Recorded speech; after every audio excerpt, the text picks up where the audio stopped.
Welcome to Supernaut, where we explore the inner and outer dimensions of self. Today, my guest is Cristina Zortman. I'm excited to get to know her more and hear about her journey with mental illness, faith, her experience of having a nervous breakdown at 40, and where hope fits into all of it. Yeah. Thanks for having me. Yeah, so I asked you to pick a song for us to listen to together first. What song did you pick? True Colors by Cyndi Lauper. I just, that song means a lot to me. It was a part of our wedding when Jesse and I got married. But it also really just resonates with how people need to be in this world. I mean, just be who you are and know that there's always somebody in your corner and there's always somebody there to support you and encourage you and be whatever you need them to be. So, What do you think when you're at that moment where you don't feel like there is anybody supporting you? well, in my darkest days, I had people that supported me. So I know now that even when you go through those trials and tribulations, those same people will be there for you. You have to make it your want and know that the hope is there. And there's so many people, even people that you hardly know, were reaching out to me when they noticed that there were some changes that were happening in my life. And whether you use them for that or you turn to them for anything is one thing, but knowing that there's so many people out there that they really do care for you. And it's important that you're here. I mean, you're here for a reason, and it's important that they're here too. So It's just so funny in those moments where, like, sometimes you can't think of anybody. You're like, they don't love me. They don't love me. Yep. You know, It's but so then hard. once you get out of it, you're like, oh my gosh, they love me so much. Yep. But in that moment, it's just like, It is. you got to think of those times, maybe start journaling, Yeah, when yep. people have been there for you. Yep. Oh, I heard on a podcast this last week that you should ask, like, is this true? Can I, like, if you're thinking nobody's supporting me, Yep. if you're thinking of a specific person, is this true? You might still think, yeah, it's true, but, like, can you be 100% positive Exactly. that they're Yep. feeling that way about you? Like, most of the time, it's like, no. So I've been Exactly. asking myself that this week of, like, when I start to think, oh, they gave me that look or they did whatever, I'm like, Yep. okay, am I 100% positive that look was about me and something I did? Exactly. Yep. And it's almost, the older I get, the easier it is for me to look at things that way. Obviously, in my younger years, you're always thinking somebody's thinking this about you or talking about you or doing this behind your back or whatever. And the older I get, and now with my children and grandchildren, and that's not what's happening. That's not what's happening. Yeah, 100%. And yeah, like you said, getting older just comes with more confidence Yep. and Yep. everything. And yeah, I'm For sure. like 6 months till I'm 40, and I've always heard like I know. 30s are better than 20s, 40s are better. So like I'm ready to get there. I don't know. I'm closing in on 50. So it's now that I'm through my 40s, just about all the way through my 40s, I'm like, yeah, they weren't too bad after my little, I wouldn't consider it little. And it hadn't actually been diagnosed as a nervous breakdown, but I truly believe it was. I mean, it was. Yeah. Yep. We'll start from wherever you're ready to start from. Okay. So after my second son, I went through a little bit of a mental health, just postpartum, mainly postpartum. Prescribed Lexapro at that time, and I had 2 babies at this point. One was 22 months and the other one was newborn. And I was like, no, I can't. It was making me feel weird and dizzy and tired. And I'm like, no, I have to be present for my babies. So it was a while before I went on anything else, and probably mid to late 20s, I was going through some things at home and with my first husband, and I just needed something. So I went on Paxil, and that did what it needed to do for the time being. Closing in on 40, I wanted to, after my third son, I was in my late 30s, and we were going through some things. No, second husband, his dad had been diagnosed with cancer, and he was very ill, and there were a lot of things that were going on at that time, and that's kind of what I was chalking it up to, and ended up having like really bad anxiety. Well, I went to work the next day, and I had already been working at this place for quite some time, and it was a great place for me to be. And I just went into my supervisor's office, and I just broke down, and I'm like, I can't, like, I just can't, I can't do this. Like that morning, did It you was think that was going to just, happen, or it was kind of instant? it was through the weekend. So like that Sunday into Monday, I'm like, there is something wrong. So at that time, they again prescribed Paxil, and that was fine. That was just enough for the time being. And I didn't do therapy or anything at that time. I was still chalking it up to postpartum, which it was, but there was a lot of other things that were coming in at that same time as well that was also affecting me, and I didn't even realize it at the time. So that process was fine, continued working where I was for quite some time. Closing in on 40, I decided I was going to wean off of Paxil, and I was just going to go into my 40s, and I was going to do this and be okay.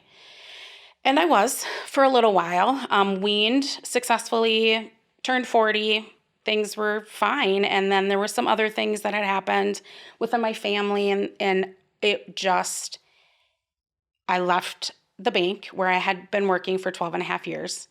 And why I would have even thought to leave it at that time, it was something else was going on.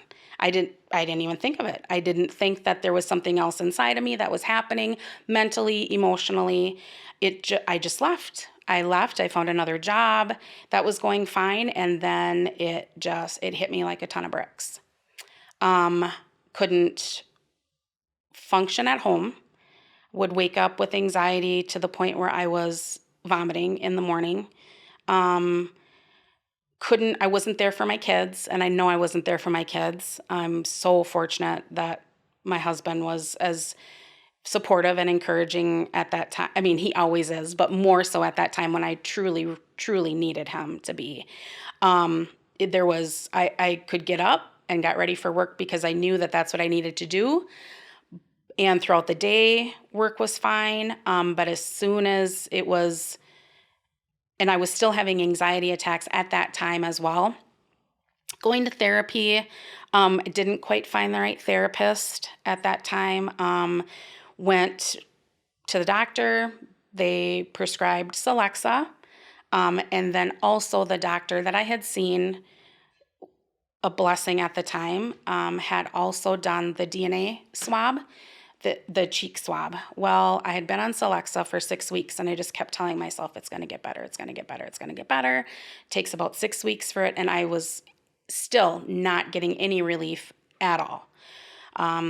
To the point where there was one evening, my older boys were home, and they stayed home with our youngest, and I had to go to the hospital because I couldn't get out of it. I couldn't even relax. It was awful. So eventually after that, I ended up going to the right therapist. Amazing. And I will go to him periodically still now. Found the right doctor with the right prescription. And I started really going to church faithfully, and I always believed, rededicated myself then after my whole journey, and started going to Living Hope Church. And at that time, Pastor Steve, still the pastor there, he's amazing, but Pastor Steve, he would bring up divinity all the time. It's divine intervention that you're here for a reason. It's divinity.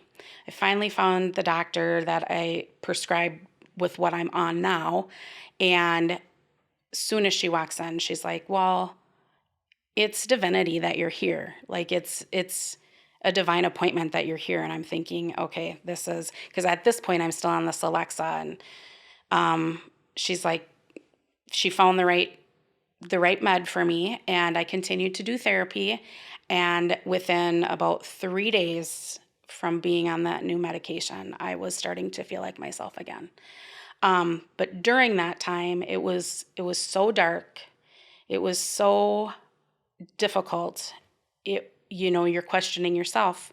You're questioning, are you doing the right things for your kids? I mean, there were times that I was thinking about harm and how can I do this without my kids knowing or being affected? And there's no way you can do that.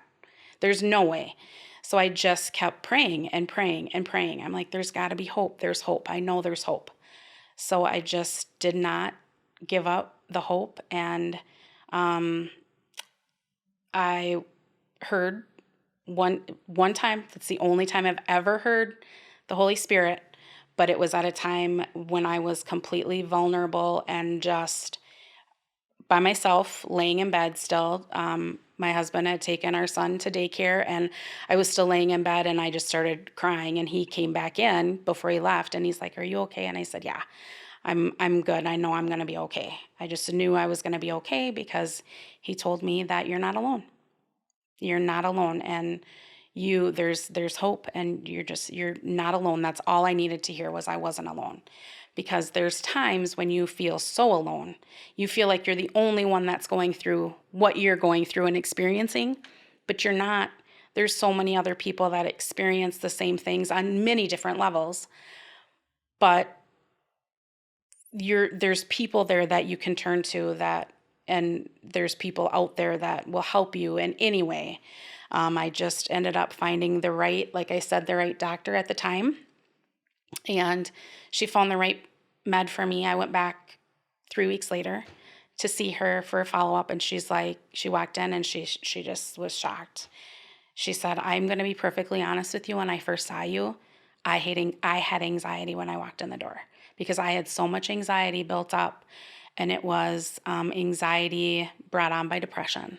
So we had to get to the root of the reason why I was depressed and the reason why I was going through the things I was that brought out that anxiety. It's just the way your body is just trying to get rid of it.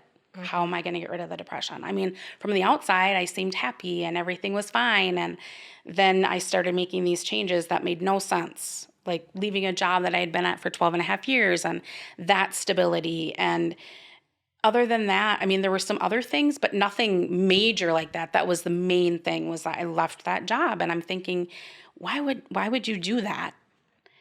I just found some way that I was unhappy there, whether I made it up, whether I was thinking it in my mind. I mean, it really wasn't anything that had been done to me. It was just, and maybe it was just that I needed a change. And thank goodness for that, because if I hadn't gone through that and hadn't experienced the anxiety and the things that I had experienced, I would not be where I am today, where hopefully I can reach out to somebody and be there for them. I just want to help in some way. How can I get my story out there so people know that they're not alone? They're not alone. And there is so much hope. There's so much hope. What did it feel like in those moments where, like, so you said work would go okay and then you'd get home and it would just hit you? Like, Yep. is it racing thoughts? Is it bad thoughts? It wasn't even necessarily the racing thoughts. It was more, I mean, there was just this feeling in the pit of my stomach. I couldn't get rid of it. Like I could not, I was having anxiety attacks, panic attacks constantly at home. I mean, in like 3 months, I lost 35 pounds, if that, if even in 3 months. I couldn't eat, couldn't keep anything down. And then the first thing I did in the morning was vomit because I was so anxious. So anxious. And then I mean, obviously there were thoughts of self-harm or thoughts of harming others or just anything at that. And then I would actually rationalize, okay, so if I did this, would this person still be my friend? Or would this person still love me if I did that to myself or whatever it was? And then I knew that they wouldn't have faith in me or they wouldn't trust me again and those were some of the things that thankfully talked me down. So there was a lot of that. There was a lot of that the first therapist I went to, she's like, okay, when you wake up in the morning, just pray and put your hands on your stomach and try and push it out. And I did that. I did that every day diligently.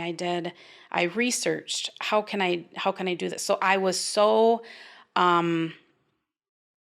into what I was going through, I couldn't put my phone down. Like I was constantly trying, how long is it going to take before Celexa starts to help me? How long is it going to take for this? When am I going to stop feeling like this? And I just kept, it was 6 weeks, 6 weeks, 6 weeks, 6 weeks hit, and it didn't work. It didn't happen. It's because I wasn't on the right med. And I'm so thankful that the doctor I had seen right away in the beginning had done that cheek swab, because had she not, we wouldn't have discovered that. We would have probably gone down a rabbit hole of testing other drugs, adding drugs to what I was on. I did not want that. Like, I went back to see the doctor after a few weeks in. I said, I'm not getting any relief. And that doctor wanted to prescribe more. And I'm like, something else to enhance this. And I'm like, no. I said, I'll fill it, but I did not take one of those drugs. I flushed it down the toilet as soon as I got home. And it just continued on the Celexa as much as I could. They had me on Ativan to take the edge off, and there were times that didn't even work. It was just awful. And then finally, when I did make it to that doctor's appointment, I just kept telling myself, I just have to make it to March. March is my doctor's appointment, and I'm going to see this doctor, and she's going to. And at that time, my results had come back, and she pulled up my chart and she says, well, Celexa is definitely not a good drug for you. It doesn't work with my DNA, doesn't do the things it's supposed to do. So at that time, she prescribed Effexor, and she said, this is not a drug that I would normally prescribe, but this is a drug that works really well with your DNA. So we did it, and I'm not even kidding. It was amazing. And she said that to me. She said, you will start to feel like yourself again. And I did. It was incredible. You just have to, there's doctors out there that specialize with mental health and women's mental health. And there's Legacy here in town. That's where my therapist is. And it just amazing, absolutely amazing. We did EMDR, which is also a type of therapy That's the eye movement. Yep. It was absolutely amazing. Absolutely amazing. It was hard. It was hard, but it's incredible what the brain does. You don't even realize what it's doing at the time, and it's insane. It's so great. I had called to make an appointment for that one time, and they said they wanted me to pick a certain traumatic experience. Yep. And I didn't know what to one? do with that. So I didn't start doing EMDR until after I had seen my therapist for a couple times. Okay. And it was brought up to me at that time.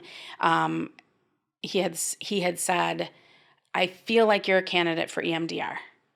So it was after the first few times that I had seen him, and then we had discussed some events that I had remembered from way back, and that was what we used. So, yep. Okay. It was so cool. It was cool. Yeah. I saw him another 3-4 times after that, and he's like, wow. I mean, yeah.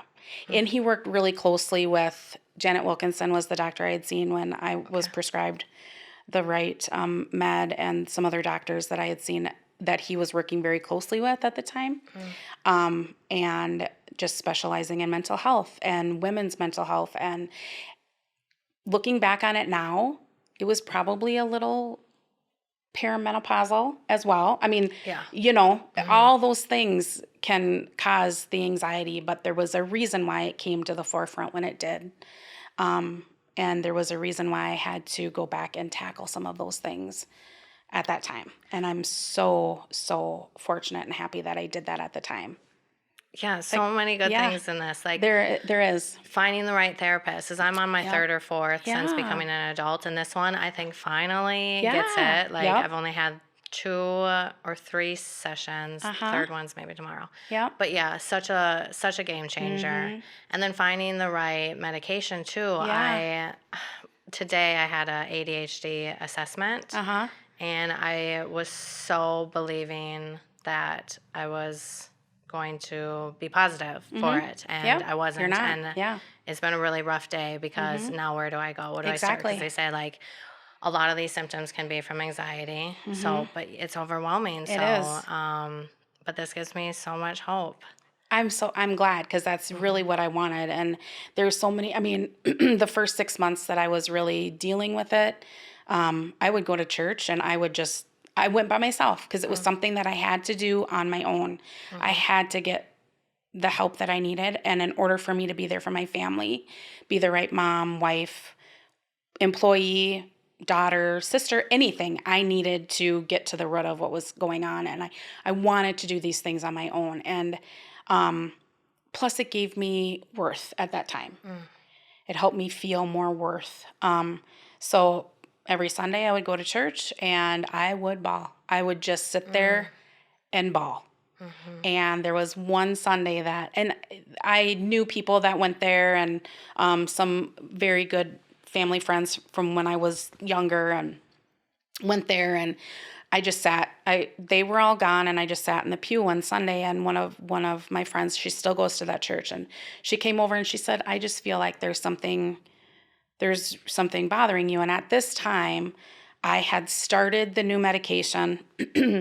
She didn't know anything about my journey. I had started the new medication, but I was only like a day in. And she just asked, she said, "Can I put my hands on you?" And I said, "Please." I mean, and I just was still weeping. I wasn't ready to go home yet. There was still things I needed to leave there. And I just sat there and was bawling, and she put her hands on me, and I don't even remember what she said. She just prayed. She just prayed for peace and hope. There's that word again. But hope, there's a lot in that word. And there needs to be more of that in this world. There needs to be a lot more of that. And um, we have some other mental illness in our family and things like that. So I just knew that if there was anything I could do, I was going to try and help anybody else that could potentially go through, even if they just needed a Hmm. shoulder, just somebody to talk to. Hmm. Um, Obviously, I'm not licensed, I'm not a therapist, I'm not anything other than a shoulder and an ear and a heart, and somebody that knows and went through it and knows that there's so much hope. There's always hope. Always. I Yeah. wrote down a lot about hope. But the DNA swab, why isn't every doctor doing that? Do you know? I don't know. Here's that divine intervention again, because I had gone in and she was just a general practice. So she didn't really specialize in mental health. And when she prescribed this Alexa, she prescribed 20 milligrams, where anybody in mental health, I mean, it's you start at the lowest dose and work your way up. Well, Hmm. here we were already in it like 2 doses. Mm. So I was starting, she just odd, so odd, because she just said, "I'm just going to try this for you." And I had only been on Paxil before this, and some other. I mean, I can't remember. Uh, Left Go or something like that, years ago. And so I'd only been on two others, but Paxil was the one that I had actually been on for a longer stint. And she just said, "We're going to do this cheek swab," and I'm so thankful that she did. Because had she not, I don't know if I'd be on the right med. I mean, I'm sure we would have just, like I said, gone down this rabbit hole of trying all these different things and trying to figure out which one's best for my Hmm. makeup and my DNA. So, Yeah, and as I'm realizing today, like there's not much more of a hmm defeating feeling yep, than, where do I go next? What do I right, do next? This is my happiness, this is my exactly, well-being, this yep, is hmm exactly. And that's kind of where I was for a time. What do I do? And I just finally got into the right therapist, got into the right doctor. Um, and she was so matter of fact with me. And I'm so thankful for that, because, I mean, there wasn't a lot of affection in the home, things like, because you're not feeling it. You're not feeling your worth. You're not feeling deep down inside that there's hope, even though you know there is. And at that time, I'm not sure if Jesse will be super impressed that I'm putting this out there, but he was absolutely amazing during that time. He just didn't ask me if I needed anything. He just knew I did. Didn't ask me. He's not giving you decision No, fatigue. no, nothing. He just Right. he just did it. It was Yeah. where now, because I'm healthy and things are so going well. I mean, now he'll ask, "What's for supper? What's this?" I mean, before it was just when I was sick, and I do say when I was sick because I was so sick. I was so sick, and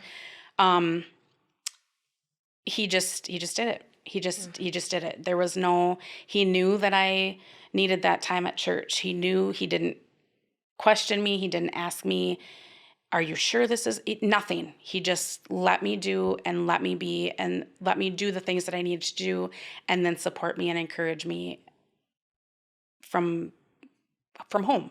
It was just amazing. Yeah. Yeah, That's beautiful. yeah. So, do you think it stemmed from the postpartum depression, or that kind of opened up gates from childhood stuff? And you don't have to go into it if you don't want to, but I think it's probably a combination of a lot of things. So, a combination of a few things. So, we do have mental health in our family. There's some illness in our family. Um, and But this was more things that I had to deal with. I was always, and I still am to a certain extent. I had a tough time putting up boundaries. I had a tough time telling people no, being okay with telling people no. Always being the one that would lift my family, lift other people within my family, and I think it just all came crashing down. It just all came crashing down, and it probably stemmed from postpartum. There were some other things that all of a sudden just kind of snowballed. It was crazy how it happened, how it took place, and when it took place. The timing. There's never no. You don't get to decide. It decides for you. The anxiety, depression, it decides for you. You don't get to decide. And you wake up, and when you can't even, you get up and go to the bathroom and you're vomiting because you can't, like, why? Why is this going on? And I would sit there in my thoughts and think, is it because of this or is it because of this? And no, I mean, everything was fine. Everything seemed to be fine. And like I said, from the outside it was, but inside of me, there wasn't. It wasn't. And that was another thing that the doctor had said to me, Wilkinson, when we finally got my med. And she said, "Okay, Chris, so if you had diabetes, you'd let me treat you for that. If you had heart trouble, you'd let me treat you for that. But in order for all of these things to be okay, this has to be okay." And I won't ever forget that, ever, ever, ever forget those words, because I will to this day tell other people that. yeah. Anybody else that's going through something like that, I will always tell them, this is what my doctor told me. And in order for this to be okay, this has to be okay. So, Yeah. Like you said, you were sick. yeah. It's no yep, different yeah. than Right, another right. illness. Right. Right. But she helped me see that. And I knew that I needed it. Obviously, I was there for a reason, but she was reiterating to me how important it was to feel okay here in order for everything else to feel okay. So, I mean, obviously, there are side effects and not all of them are positive, other things, but it's the way I feel about myself is completely different than I did. I mean, I'm actually, you feel like you're a part of a family and not just in a family. You are there for your children, you're there for your spouse, you're there for your grandbabies and your other family members that need you. I can actually truly be there for them and give them what I couldn't before because I'm healthy. I feel healthy. Yeah. Yeah. Yeah, every other organ Right. has problems that we Right. medicate. Like, why isn't the Exactly. brain, the like one that runs it all. Right. Taken seriously. Exactly. Yeah. Who started the stigma? I Right. mean, it's And so wild. it is, and it's so sad. And especially, there's constantly something, or somebody's losing their life or taking their life, I should say. It's just different things. And you just wish that. If they could have had this Yes, one thing figured yes, out, if yes. they would have had Yep. support from somebody like a doctor, Right, or right. somebody to go to the doctor with them, because it's Yep. all hard. It is. It's really, really hard. It's really hard. Yep. Was the hardest part of what you went through the turning point?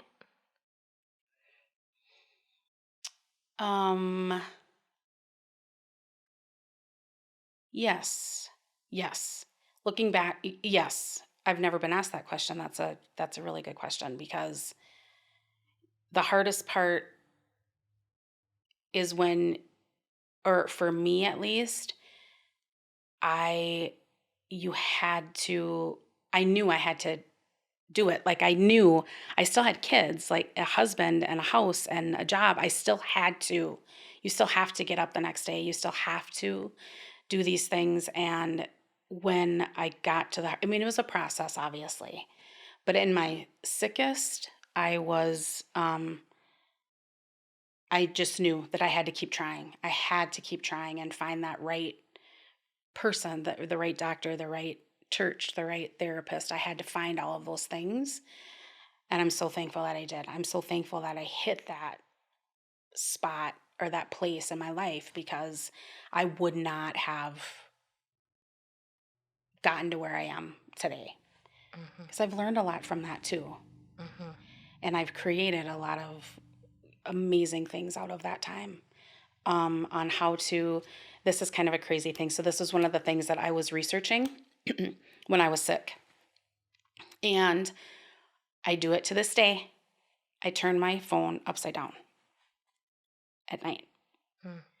So when it's next to me in bed, plug it in, turn it upside down.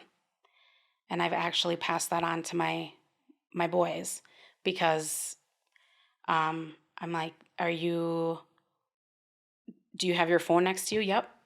Do you turn it upside down? Well, no. Turn it upside down.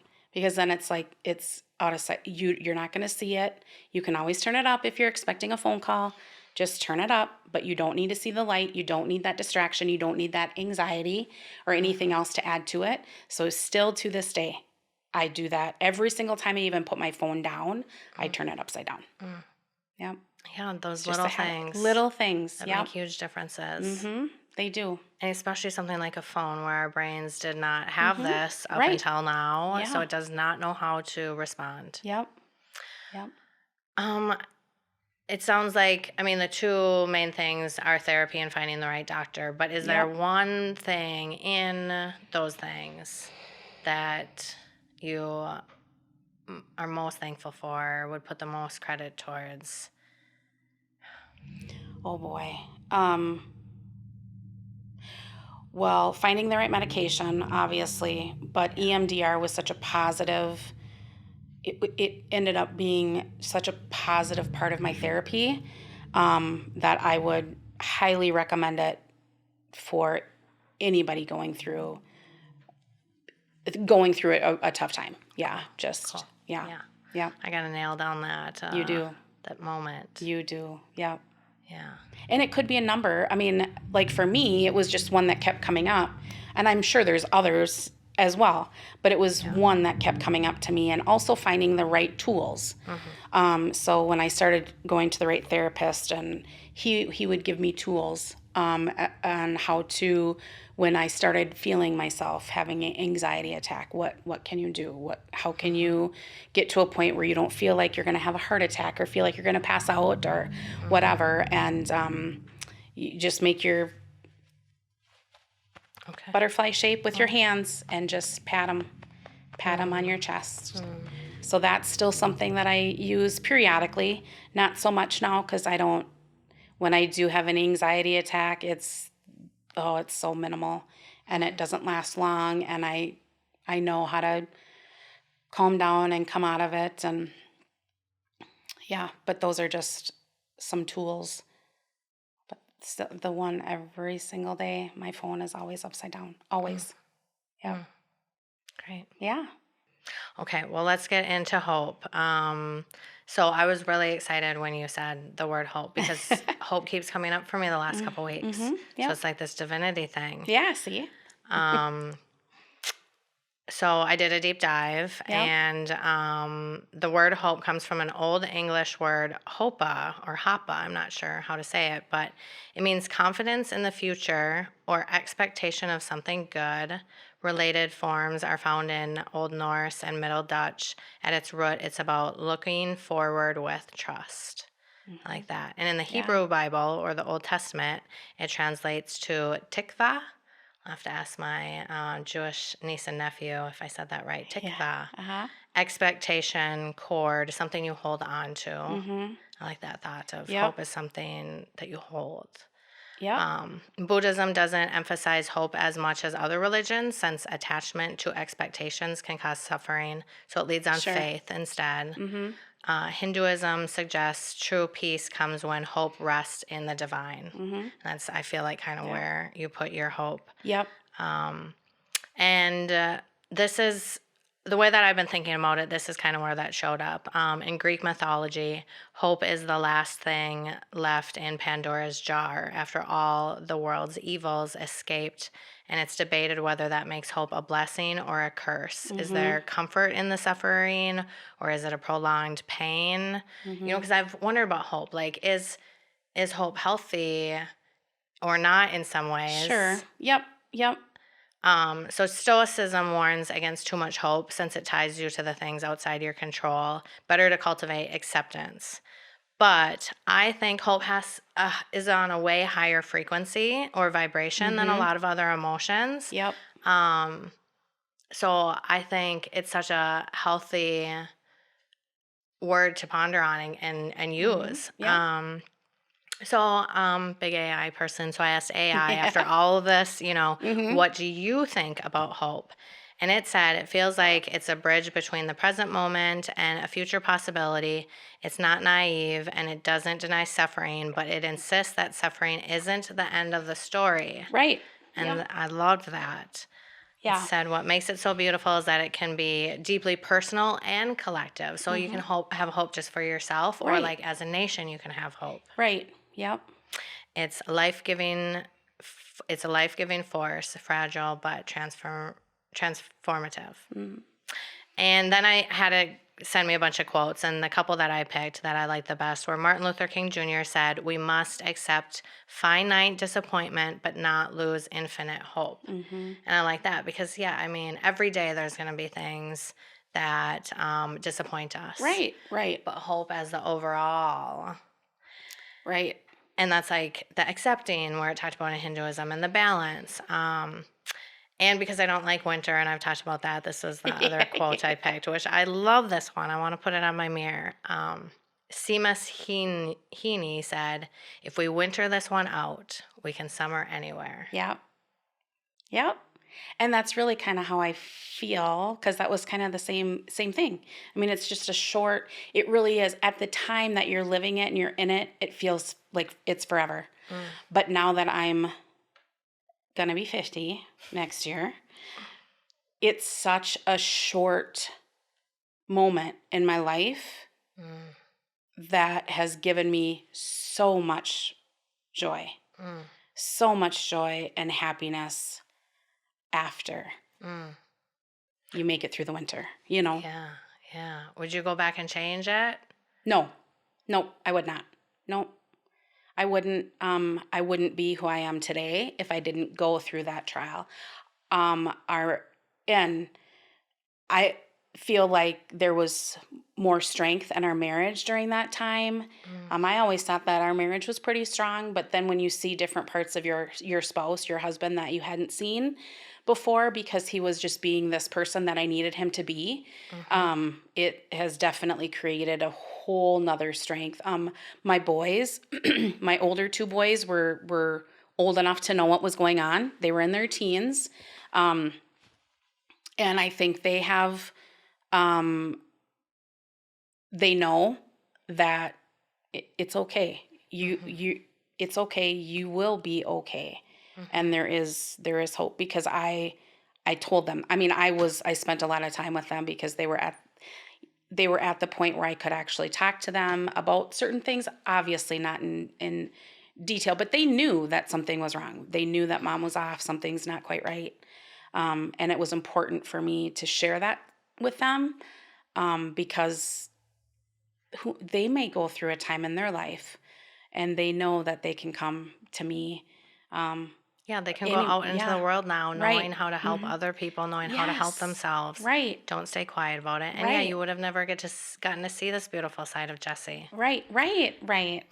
I mean, I had seen a lot of beautiful sides of him, don't get me wrong, but this was just above and beyond. I mean, Yeah. I was just, Yeah, yeah. that's so Yep. great. It is really great. Yeah, with the hope for me, I guess sometimes like I'm a very delusional person. So sometimes where it's like, am I using hope dangerously? Like in, Sure. Yep. like, oh, okay, I think in 10 years this will happen, blah, blah, blah. Right, So, right. but yeah, I really liked looking into it because that's Mhm. what I've been thinking for the last couple weeks. Hope Yeah. keeps coming to me for some reason. I need to look Yep. into it. And Yep. when you wrote hope, I was like, yes, now I get to Yeah. deep Yeah. dive. It was so Yep. great. And I think hope can be taken, like you said, in different ways. There's always hope, but there's always, I mean, like, you can have hope that you win $1 million, and you know what I mean? So Mm-hmm. there's just different types of hope. Like when you were saying that there's an evil hope, which I believe that, yeah, that's true as well. But our hope is more, I mean, it's the hope with a better tomorrow. Yeah. Just knowing that you will be okay. Yeah. Yeah. The future will Yeah. be okay. The future. Yep. The future will be okay. It's brighter. Yeah, and I liked the confidence in in your future. That's what hope is. I mean, it carries a lot of that word is just so much. Yeah, it's carries a lot. powerful. It is. It really is. The last reflection I had is that hope is rarely described as grand or loud. It's almost always pictured in something small, a bird, a light, a seed. It's incredibly resilient, and that's what makes it relatable. Yeah. Hope is often quiet, but it can outlast despair. Outlast. I Yeah. like that Yep. too. Mhm. Yep. And it is. That's Yeah. perfect. I like that. Yep. Yeah. So I'm really, really excited to get to your words because they're like the whole theme, the whole thing. It's Oh, all really? full circle. Oh, cool. So I asked you Okay. to pick 7 people that I could reach out to and ask them to describe you in 6 or 7 words. And now I'm going to reveal to you. Do you have any guesses of how people see you? Positive for the most. I mean, I smile a lot. Hmm. There's a lot to smile about. So, yeah. Those would probably be 2 things. Trustworthy, maybe. I don't know. Kind of that friend that's there when they need me. So, Yeah. okay. Awesome. Yeah. First one, no surprise, supportive. And that showed up, I mean, everywhere. Everywhere. And you've been so supportive to me, and we barely know each other, so I know how true it is. Words like giving, generous, nurturing, loving, kind, caring, compassionate, big-hearted, attentive, thoughtful, just goes on and on. And yes, your second word is trustworthy. Truthful, honest, straightforward, genuine, authentic, loyal. The third word is charming. Oh. Friendly, sociable, enjoyable, positive, thoughtful, fun, and funny. Fourth is spirited, adventurous, energetic, vivacious, spicy, and fun. And fifth one is chic, creative, beautiful, Aw. awesome, stylish. Okay, so AI synopsis is you're the calm in the room and the color in the world. I love that so much. That actually is, yeah, that's pretty cool. That's really cool. Yeah. Yeah. Yeah. Liked it. So what are you looking forward to in life? Oh, looking forward to spending more time with my grandbabies. They're in Alabama, so I don't get to see them as often as I'd like, but I we try and make our trip down there.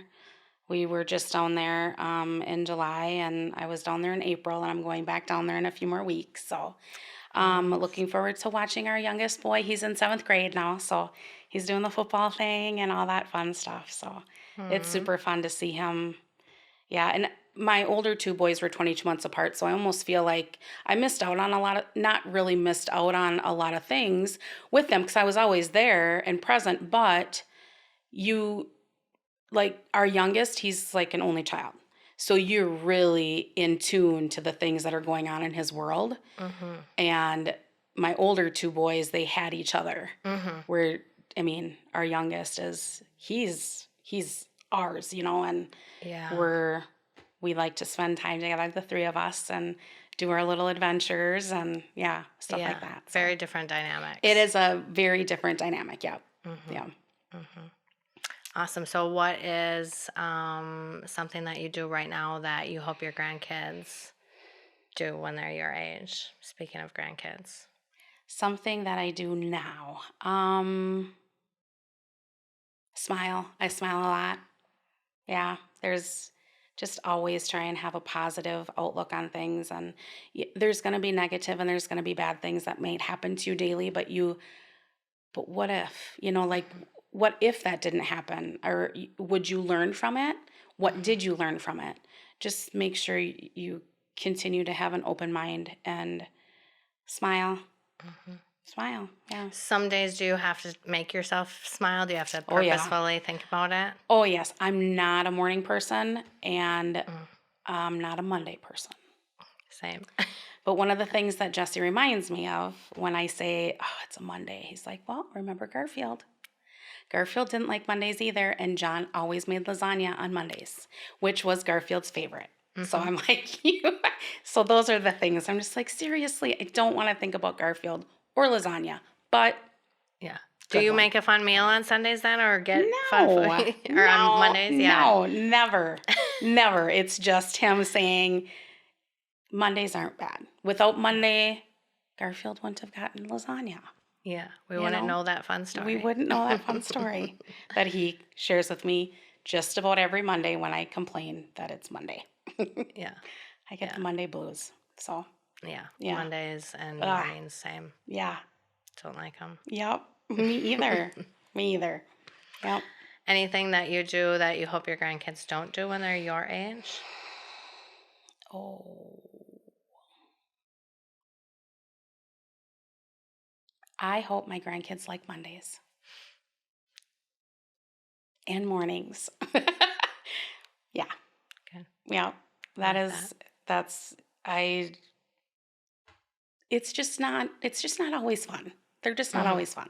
Hmm. So I just hope that they see something different. View Hmm. it the same way their papa does, because Yeah. he's up and at 'em in the mornings. I'm like, oh, what? No, Yeah. no. How can we Yeah, trick our brains too? exactly, exactly. Yeah. Hmm. So is there anything else you'd like to share? No, no, I just mainly wanted, I knew someday I would be able to share my story or my journey to hopefully help somebody, or just so people know that there's somebody else there.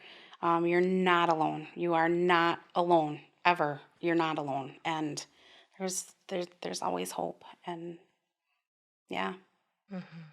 Absolutely yeah. beautiful. Thank you so much, Chris, Thank for you, coming on. thank you.